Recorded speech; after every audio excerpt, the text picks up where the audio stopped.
নীরবতা ভেঙে সংবাদ মাধ্যমে এক সাক্ষাৎকার দিলেন পলাশ সাহার স্ত্রী সুস্মিতা সাহা। সেই সঙ্গে স্বামীর সঙ্গে কাটানো মুহূর্তগুলো দেশবাসীর সঙ্গে শেয়ার করে নিলেন সুস্মিতা।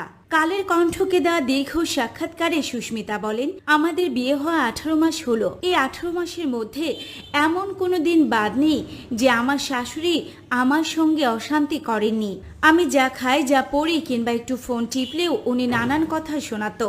একটা সময় তিক্ততা এতটাই বেড়ে যায় যে আমি আমার শাশুড়ির সঙ্গে একসঙ্গে থাকতেই চাইনি। এই যে সবাই আমাকে এতটা দোষারোপ করছেন, আমি তো আমার স্বামীকে হারিয়েছি, কিন্তু আমার শাশুড়ির সন্তান হারালেও তার তো দুটি সন্তান আছে। উনি না হয় ওই দুই সন্তানের কাছ থেকে মা ডাক শুনতে পাবে, তাদের ভালোবাসা পাবে, কিন্তু আমার যে অনাগত সন্তান, যে পৃথিবীর আলোয় দেখেনি, সে কি কোনোদিনও তার বাবাকে আর ফিরে পাবে?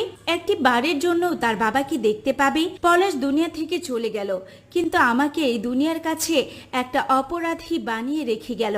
পলাশের পরিবার যেভাবে আমাকে মিথ্যা ব্লেম দিচ্ছে, আমি নাকি শাশুড়ির গায়ে হাত তুলতাম, পলাশের গায়ে হাত তুলেছি, এসব পুরাই মিথ্যা কথা। নিজেদের অপরাধ ঢাকতে আমাকে বদনাম করছে তারা। পলাশ দুনিয়া ছেড়ে চলে গেল।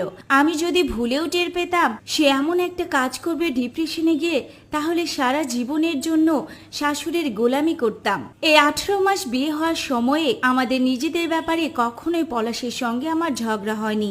যখন যেখানে ঘুরতে গিয়েছি, এমনকি বিয়ের পর কক্সবাজারে হানিমুনে যাওয়ার সময়ও আমার শাশুড়ি মা আমাদের সঙ্গে ঘুরতে গিয়েছেন। পলাশ তার মাকে খুব ভালোবাসতো, তাই বলে সে আমাকে কখনো অসম্মান করেনি। আমাকেও প্রচন্ড ভালোবাসতো।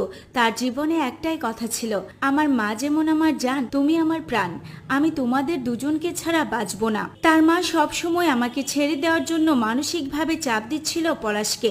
এইসব চাপ সহ্য করতে না পেরে আমাকে ছেড়ে চলে গিয়েছে পলাশ। তবে আমার জীবনটা চিরজীবনের মতো শেষ হয়ে গিয়েছে। হ্যাঁ ভিউয়ার্স, নীরবতা ভেঙে এভাবেই কথাগুলো বলছিলেন পলাশ সাহার স্ত্রী সুস্মিতা সাহা। তার অভিযোগ, শাশুড়ির জন্যই জীবন দিয়েছে পলাশ।